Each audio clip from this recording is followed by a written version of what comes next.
Sifty, sifty sand. There was once a beautiful old house right on the edge of a lake, surrounded by woods.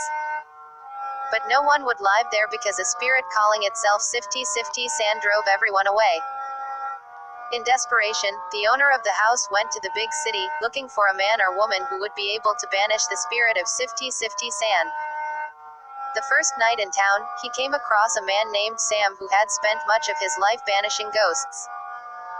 As Sam approached the house, he whistled cheerfully to himself. The prospect of a good night's sleep in a fancy house and a big wad of money in his pocket made Sam a happy man. Darkness came swiftly, and with it came a sinister hissing sound from the forest. Sifty, sifty, the wind whistled in the treetops. Son, the waves lapping the shore responded. Outside, a huge gust of wind shook the house and howled down the chimney. Sam shivered and threw another log on the fire. The wind settled down a bit, and Sam could once again hear the tiny sounds of night.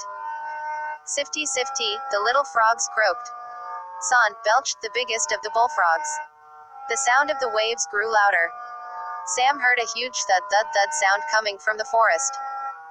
Sam ran around the house, making sure all the windows and doors were locked.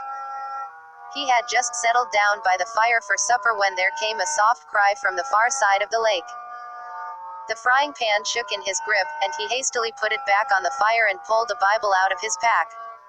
The cry came again, louder. A strange gust of air blew through the house, bringing with it a strange musty smell, like the dust in a graveyard.